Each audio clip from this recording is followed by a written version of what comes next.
මගේ ආදර පුතේ දුවේ ප්‍රේමවන්තයනි, යෙසායා 55 8 වෙනි වගන්තියේ සිට කියනවා උන්වහන්සේගේ සිතුවිලි අහස වගේ ඔබගේ මගේ සිතුවිලි පොළව වගේ කියලා. උන්වහන්සේව ඔබට මට තේරෙන්නේ නැහැ.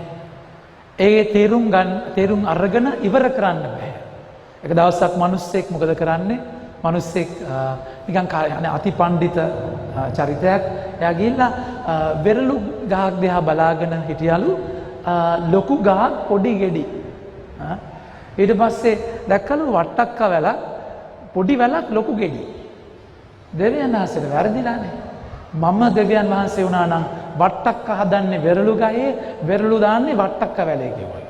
ඉතින් එහෙම කියලා දැන් පඬිත කතාවක් කියලා මොකද වෙන්නේ? මහන්සියට වෙරළු ගහ යට පොඩ්ඩක් හාන්සි වුණාලු.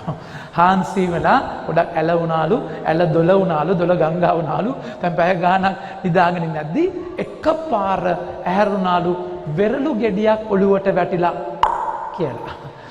නැගිට ගමන්ම මතක් වුණාලු වට්ටක්ක තිබ්බනම් කොහොමද? තේරුණාද කියන එක? වෙරළු වෙනකොට වට්ටක්ක තිබ්බනම් ඔළුව දෙපිටින් යන්නේ. ස්වාමීනි සමාවෙන්න මේක මම ඔබ වහන්සේ තමයි හරි. මම නෙමෙයි හරි ඔබ වහන්සේ කරපු විදිය හරියටම හරි කියලා කිව්වා. මගේ ආදරේ ප්‍රේමවන්තයනි, ස්වාමීන් වහන්සේ ඔබගේ මගේ ජීවිතේ කරන දේ තේරෙන්නේ නැහැ. ඒක තේරුම් ගන්න බෑ. ඒකයි ප්‍රඥාවේ මුල් පියවර වෙන්නේ දේව ගරුබිය. ගීතාවලියේ කියනවා දේව ගරුබිය තරම් ප්‍රඥාවක් තවත් නැහැ. ඒකේ මුල් පියවර දේව ගරුබිය. ඒ කියන්නේ මොකක්ද? දෙන්න දේ කාලා වෙන දේ බලන් ඉන්නවා. ඒ කියන්නේ අධ්‍යාත්මිකව මං කියන්නේ. තේරෙනවද කියන්නේ? අධ්‍යාත්මිකව දෙන්න දේ කාලා වෙන දේ බලාගෙන ඉන්න. ඒ කියන්නේ ඔබ අදහන්න ස්වාමින් වහන්සේ ඔබගේ ජීවිතයේ ඔබට හොඳම දේ දෙන්නේ. හොඳම වෙලාවටයි දෙන්නේ. ඒක ඔබ විශ්වාස කරනවා නම් ඔබගේ ගමන හරිම නිදහස්. ඒක විශ්වාස කරන්න ඔබට ඇදහිල්ලක් ඕනේ. ඔබට අදහිල්ලක් ඕනේ. මෙතනයි මට උත්තර තියෙන්නේ. ස්වාමීන් වහන්සේ මාව මෙතන බලා ගන්නවාම කියන ඒ තිරසාර රිලේෂන්ෂිප් එක සම්බන්ධතාවය නැතුව මේ ගමන යන්න බෑ ඔබට. ඒකයි ගිය සතියේ උන්වහන්සේ පේදුරුගෙන් අහන්නේ ඔබගේ ඇදහිල්ල කොහෙද සැක කරේ ඇයි? තේරුණාද කියන එක? ඔබ පේදුරුම කියනවා මේ ඔබ වහන්සේ නම් මට එන්න කියන්න. ඔබ වහන්සේ නම් දේශ කියනවා එන්න කියලා. වතුර මත ඇවිදගෙන යනවා. සැක කළ ගමම්ම එයාව ගිලනවා මගේ ප්‍රේමාන්තේ. අද උන්වහන්සේ මේ කපිනීසිය කාන්තාව, මේ කානානීය කාන්තාවට කතා කරලා කියනවා ඔබගේ ඇදහිල්ලක මහත. මගේ ආදර ප්‍රේමාන්තේනි, මහත් වෙන්න කන්න ඕනේ නේ. ඇදහිල්ලක මහත වෙන්න එකපාර මහත් වෙන්න බෑ. එහෙනම් ඉදිමෙනවා. ඔබගේ ඇදහිල්ලක ඔබ ඇදහිල්ල ඉදිමිලා බෑ. ඇදහිල්ල මහත් වෙන්නට ඕනේ. දැන් මේ වචන මම පාවිච්චි කරන විදිය වෙනස්. මහත කියන්නේ මේ මහතයි කියන එක නෙමෙයි. මහත ඇදහිල්ලක මහත. නමුත් මේ වචනේ මම ට්විස්ට් කරන්නේ, කරකවන්නේ. ඔබව තේරුම් කරන්න. ඇදහිල්ල ඔබ ඒ කියන්නේ ඇදහිල්ල එක වැටි වෙලා, එක වර්ධනය වෙලා. ඇදහිල්ල කියන්නේ මගේ ප්‍රේමාන්තනි ගමනක් මිසක් එකපාර බෝම්බයක් පුපුරනවා වගේ දෙයක් නෙමෙයි. බඩ බුලුවන් ඇදහිල්ල වර්ධනය කරගන්න. බ්‍රතින උනාස් කියනවා අබ්බාටක ඇදහිල්ලක් තියෙනවා නම් ඔබට මේ කන්ද ගැලවිලා අතන හිට වෙන්න කියන්න පුළුවන්. මේ ඉඹිල්ල ගහ ගැලවිලා මුහුද මැද පැල කරන්න පුළුවන්. අබ්බ ඇටයක තරම්වත් ඇදහිල්ලක් තියෙනවා. මගේ ආදර ප්‍රේමන්තේනි, අපි ජිම් එකට ගියාම ඇඟ හදා ගන්නවා. තේරුණාද කියන්නේ? ඇඟ හදා ගන්න එක්සර්සයිස් කරන්නට ඕනේ. තේරුණාද? මනස ඔබගේ ජීවිතයේ මනස හදාගන්න භාවනා ක්‍රම තියෙනවා. ඒ වගේම තමයි ඇදහිල්ල ඔබ ඇදහිල්ල වර්ධනය කරගන්නට ඕනේ. ඇදහිල්ල ඔබ ප්‍රගුණ කරගන්නට ඕනේ. ඇදහිල්ල ප්‍රගුණ කරගන්නේ ප්‍රධාන වශයෙන්ම උන්වහන්සේ රෝම 10 වෙනි පරිච්ඡේදය 17 වෙනි වගන්තිය කතා කරලා කියනවා දේව ඇදහිල්ල ඇතිවන්නේ පණිවිඩය ඇසීමෙන්, දේව වචනයත් එක්ක ගනුදෙනු කරයින් පස්සේ ස්වාමීන් වහන්සේගේ හදවත ඔබට තේරෙන්න ගන්නවා.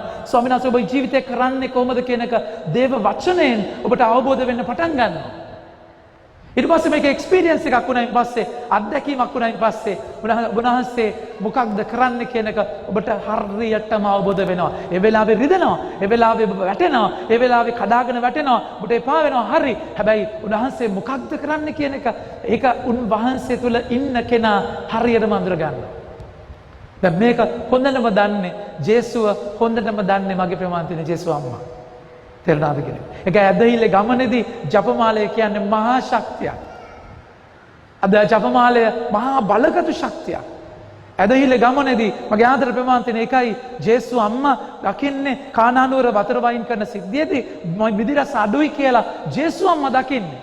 ඇයි ජේසු දන්නේ නැද්ද?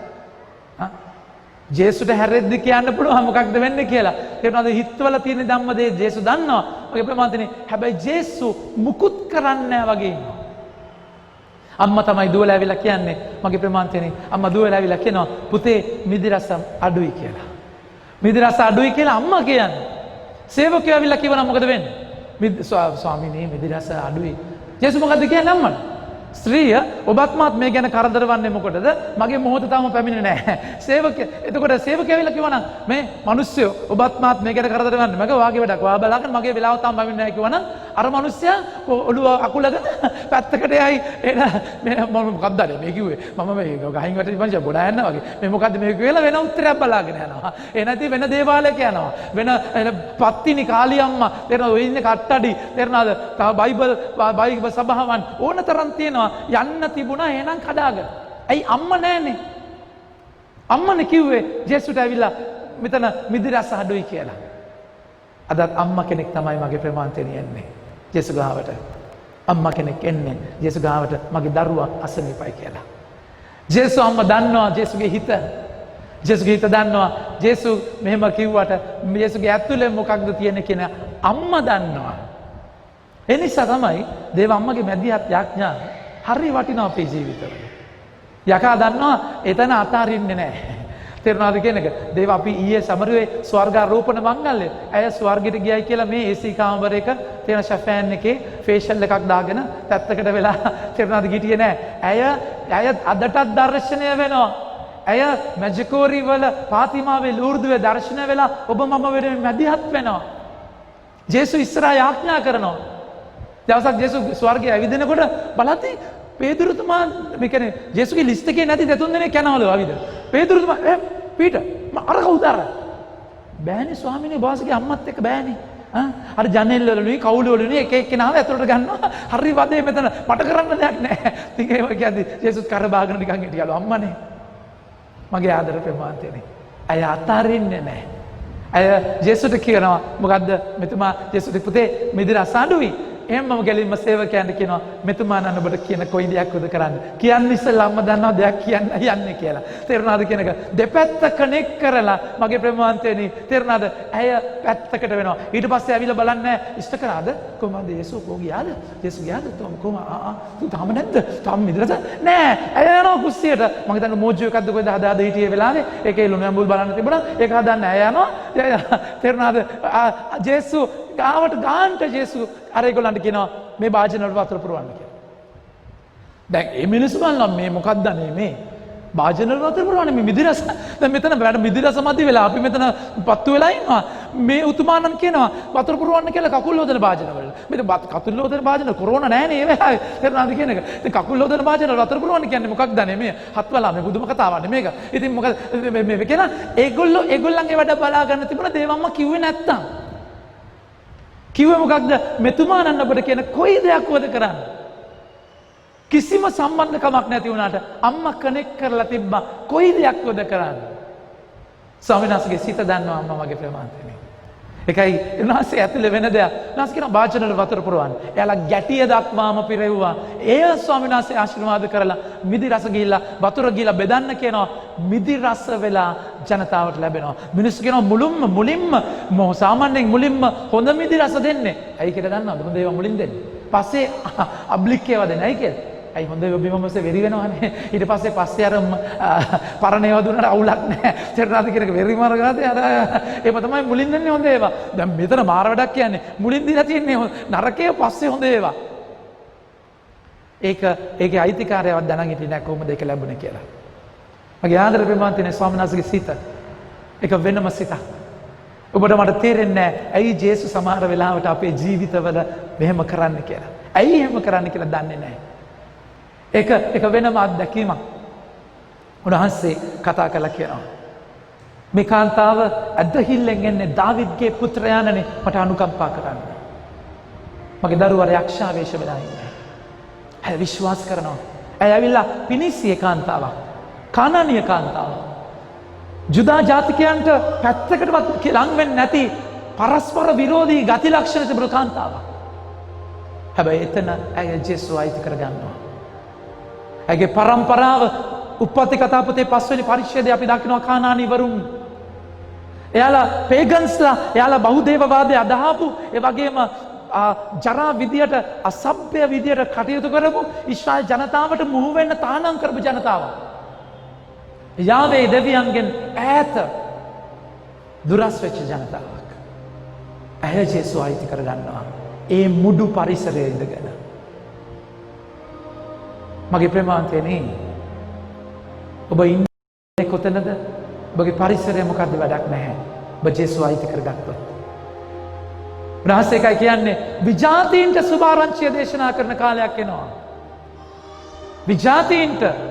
හැබැයි ඒ ප්‍රසාරණය වෙන්න ජේසු ගමනක් අරගෙන යනවා. ඔබගේ ජීවිතය උන්වහන්සේ ඇදලා තමයි හදන්නේ. උන්වහන්සේ කියනවා ජෙරමියාට, ගිහලා බලන්න ජෙරමියා 19 උන්වහන්සේ කතා කරලා කියනවා ගිහලා බලන්න කුඹල්කරුවෙක් ඉන්නවා. ජෙරමියා 18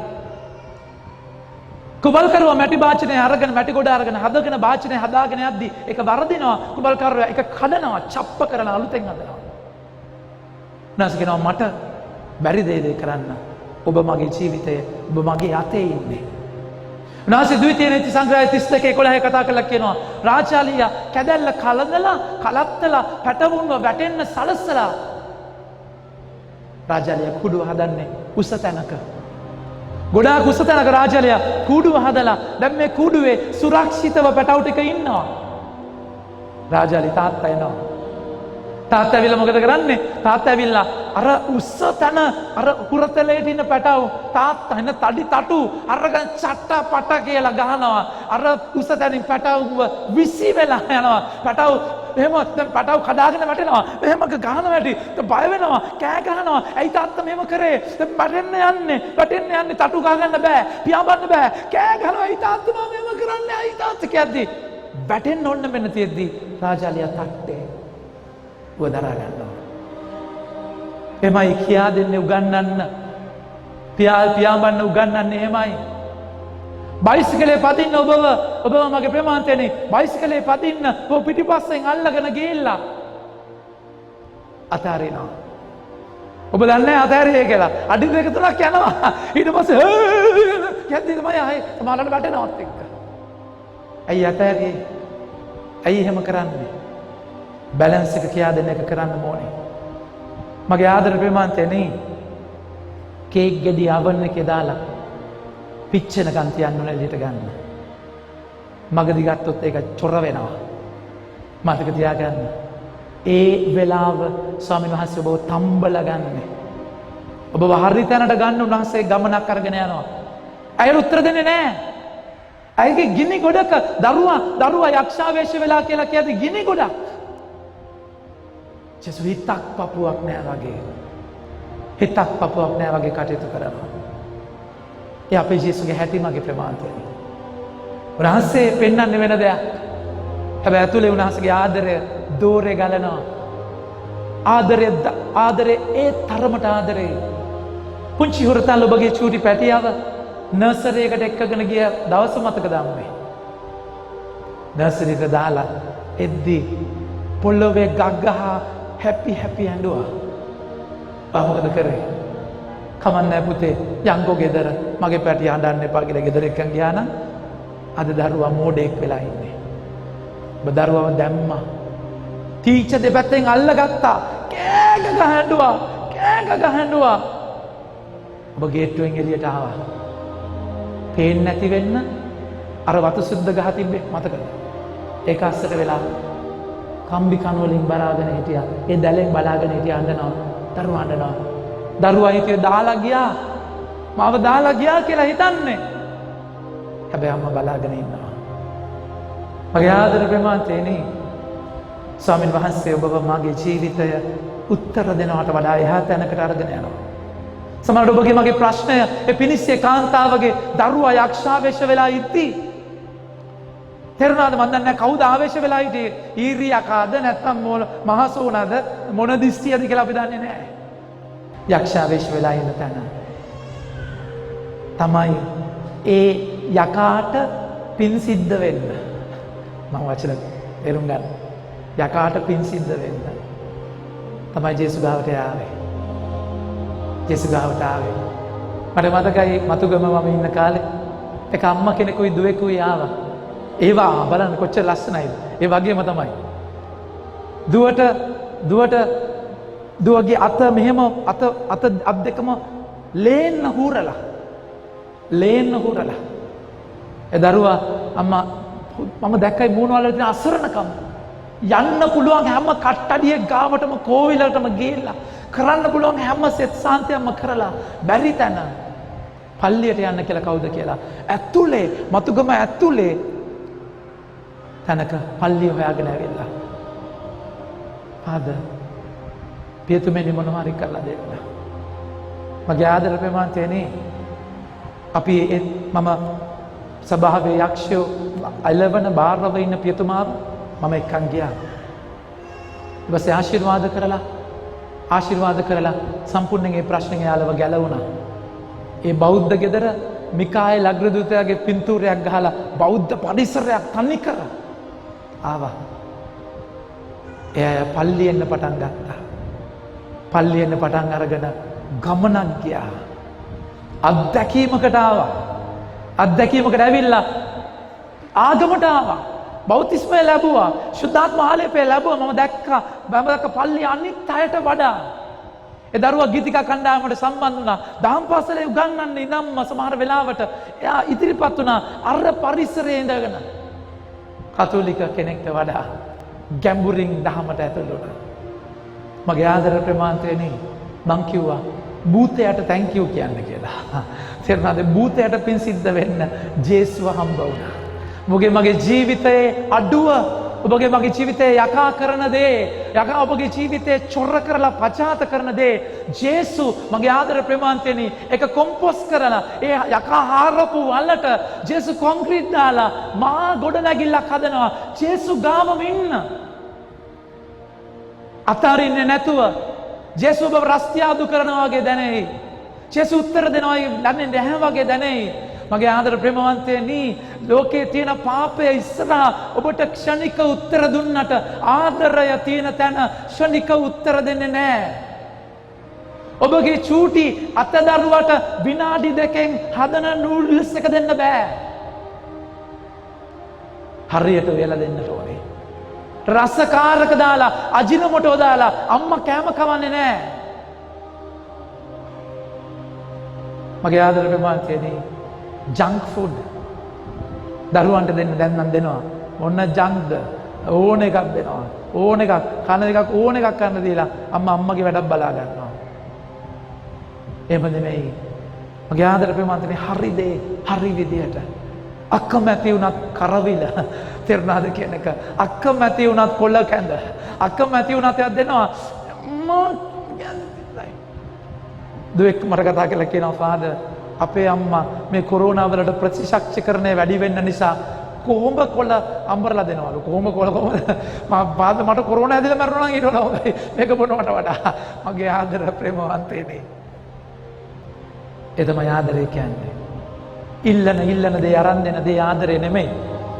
ජීවිතේ ඔබට පරිණත කරන්න ඔබව හුරු කරන්න ස්වාමීන් වහන්සේ ඔබ ඉල්ලන දේ ඉල්ලන වෙලාවට දෙන්නේ නැහැ. උදාසේ ඒසය 49:8 කියනවා සුදුසු කාලෙදී මම ඔබට පිළිතුරු දෙනවා. ගැලවීම දවසේදී මම ඔබ ගලව ගන්නවා. අය පස්සෙන් ඇවිල්ලා කියනවා ස්වාමීනි මගේ දරුවට අනුකම්පා කරන්න. ජේසු වචනේ කතා කරලා කියනවා බලන්න හරිම ලස්සනයි. ඒ වචනේ එච්චර ගැඹුරුයි. ජේසු මොකද කරන්නේ? මගේ ආදර ප්‍රේමාන්තනේ ජේසු ඒත් උන්වහන්සේ ඇයට වචනයකින්වත් පිළිතුරු නොදුන්සේක.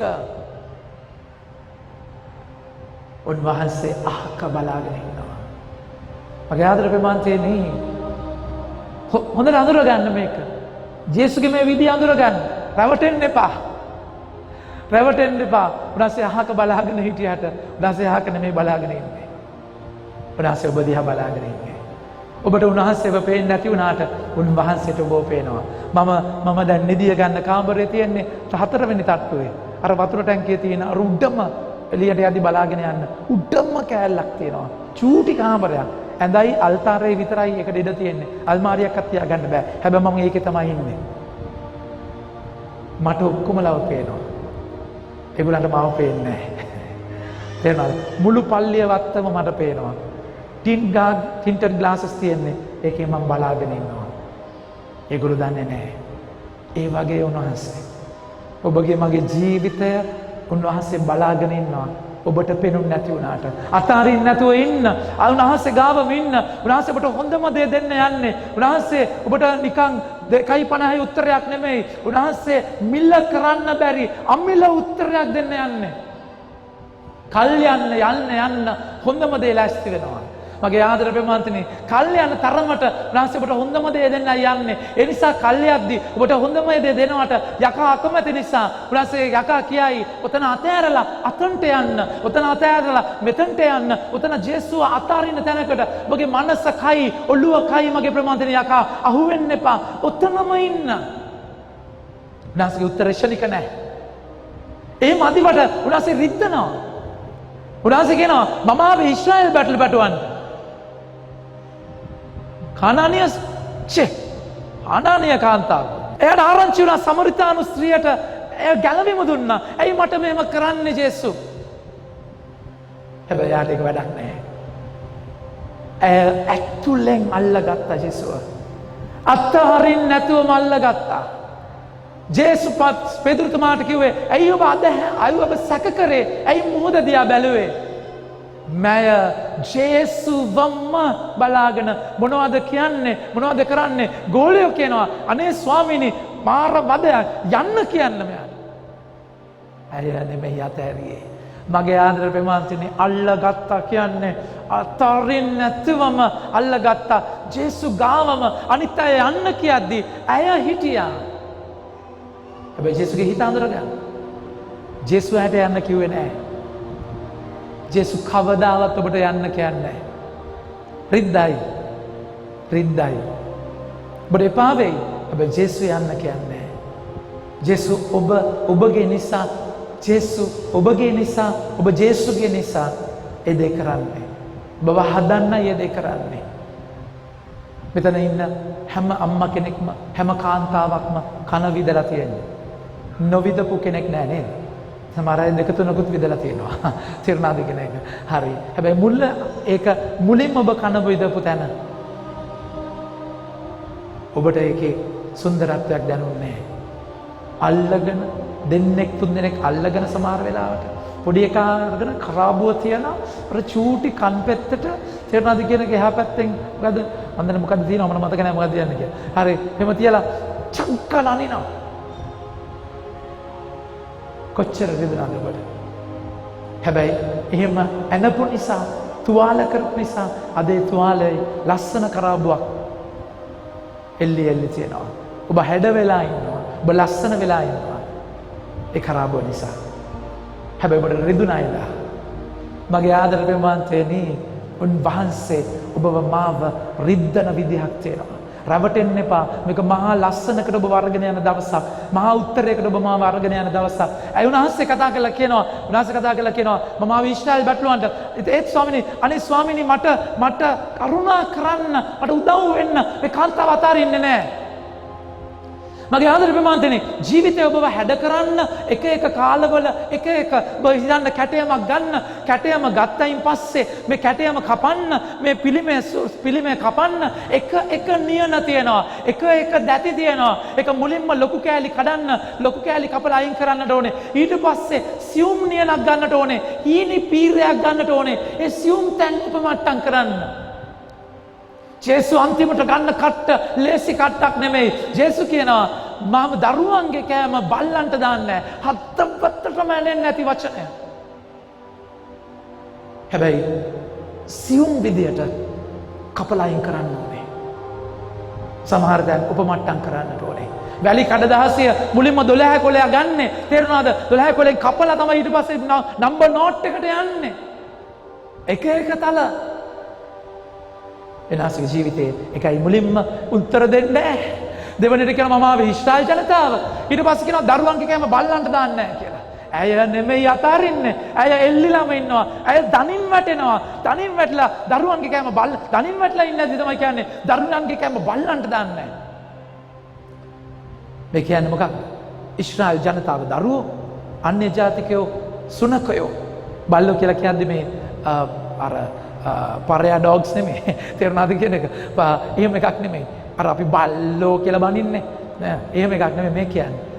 එදා සම්ප්‍රදායේ ඒගොල්ලෝ විශ්වාස කරා දරුවා සහ බල්ලා කියන හුරතලයට ඇති කරන gedara සතා.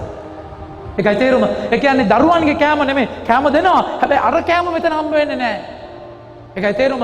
දැන් මොකද ජේසුස් කරන්නේ? ජේසුස් දෙපැත්තකට ගහනවා. එකක් ඇවිල්ලා මෙයාව හදනවා. අනිත් පැත්තෙන් ගෝලයෝ ඔක්කොම ජුදා ජාතිකයෝ වටපිට ඉන්න අය ජුදා ජාතිකයෝ ඒගොල්ලෝ හිතන්නේ අපි තමයි ජූස්ලා අපි තමයි ජුදා ජාතිකයෝ තෝරගත ජනතාව මේ ඉන්නේ බල්ලෝ මේ ඉන්නේ තෝරගත නැති අය කියලා ඒ ආඩම්බරයට ජේසුස් සාකැස්ටිකලි තේරුණාද ව්‍යංගයෙන් ගහන්නේ දෙපැත්තටම අදිනවා. දැන් අරගොල්ලෝ ජේසුස් මෙහෙම කියද්දි දරුවන්ගේ කෑම බල්ලන්ට දාන්න නැහැ කියද්දි ගෝලියෝ කලර්ස් අප් කරන අන්න අපි තමයි දරුවෝ. හැබැයි මතක නැහැ ගිය පස්සේ ගිය සතියේ කිව්ව ඒවා. ඔබගේ ඇදහිල්ල කොහෙද? දරුවන්ගේ ඇදහිල්ල නැහැ. මේ මෙච්චර පහත් කියන අයගේ ඇදහිල්ල. එතනට ජේසුස් එනවා. මගේ ආදර ප්‍රමාණයනේ. ඇය කියනවා.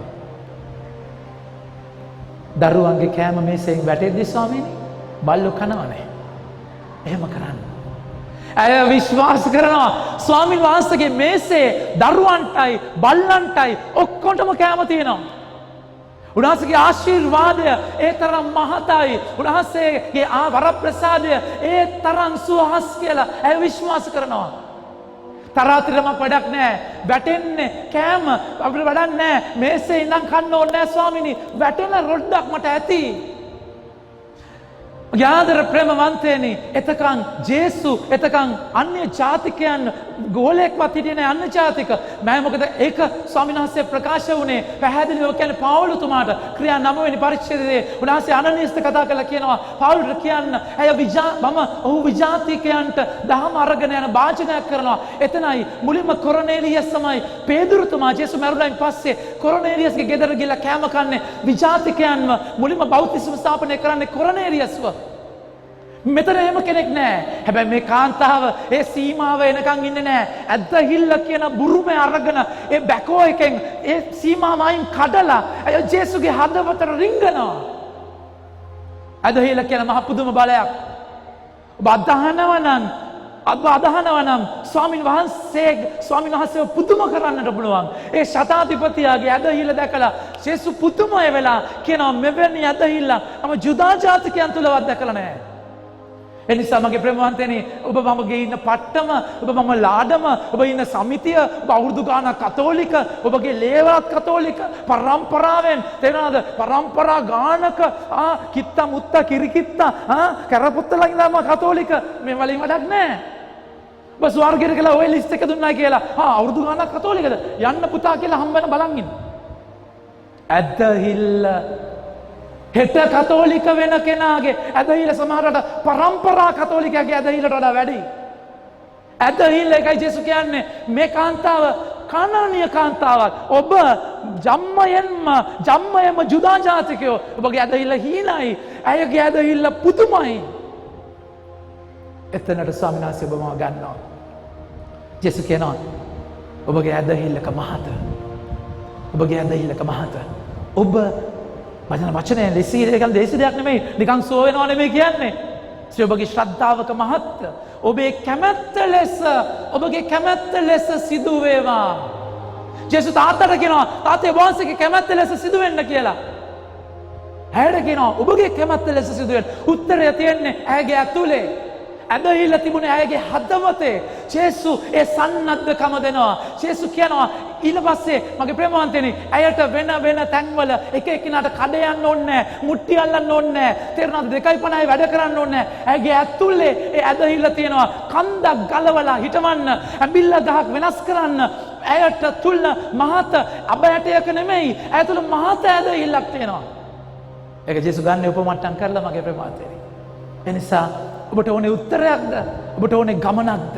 ඔබට ඕනේ පුංචි දෙයක්ද? ඔබගේ මේ වෙලාවේ ඔබ ඉල්ලන දේ ඔබ ලැබුණා. එච්චරයි. ගමන ඉවරයි. හැබැයි ස්වාමීන් වහන්සේ ඔබ මාව ඇදහිල්ලේ ගමනක පාලු කරේ පොරොන්දු දේශයට අරගෙන යනවා වගේ අහසට තිබුණා. ඊශ්‍රායල් ජනතාවව දවස් ගානකින් පොරොන්දු දේශයට අරගෙන යන ෂෝට් කට් එකක් තිබුණා. උන්වහන්සේ එතන අරගෙන ගියේ නෑ. අවුරුදු 40ක් රස්තියාදු කරෙව්වා. කඩේ යවුවා උන්වහන්සේ අපිව. ඇයි උන්වහන්සේට ඕන උනේ ඊට වඩා හිතා ගන්න බැරි දෙයක් දෙන්න. ඒකයි රෝම 8:19 කියන්නේ දැන් තිබෙන වේදනාව මතු පැමිණෙන්නට යන මහිමය සමග සස්ස දාන්නටවත් බෑ. උන්වහන්සේ රෝම 8:28 කතා කරලා කියනවා උන්වහන්සේට ප්‍රේම කරන අයගේ ජීවිතවල වෙන සෑම සියලු සිද්ධියක්ම උන්වහන්සේ යහපතට පෙරලනවා. කලකිරෙන්න එපා මගේ ප්‍රමාතනේ. කවදාවත් කලකිරෙන්න එපා. උන්වහන්සේ මහා පුදුම දෙයක් ඔබගේ ජීවිතය කරනවා. පුදුම තැනකට ඔබගේ මගේ ජීවිතය ගන්නවා. ඔය දිව්‍යමය රස්තියාදුව තුළ අතාරින්න එපා. දිව්‍ය දේශ රැවට්ටුවා වගේ හිතන තැන්වල දාලා යන්න එපා. උන්වහන්සේ ඉන්න සමහර ප්‍රමාණය හරි හාෂ්, හරි නපුරුයි. එන්නම ප්‍රශ්න වැඩි. එන්නම බෙල්ල ගාවට ඉර වෙනවා. හොඳම දේ එළියට එන්නට යන්නේ. ඉවසිල්ලෙන් අන්තිම මොහොත දක්වා ඉන්න ස්වාමීන් වහන්සේ අද ඔබ මාව දිරිගන්වනවා. ඒ කාන්තාවගේ ජීවිතය හරහා අපිට මට බලය දෙනවා, ශක්තිය දෙනවා. මගේ ප්‍රමාන්තයනි යාඥාව තුළ නොකඩවා නොරැඳී ස්වාමීන් වහන්සේ තුළම රැඳෙන්නට උන්වහන්සේ අද ඔබ මාව ශක්තිමත් කරන බව අයිති කරගන්නට ආරාධනා කරනවා.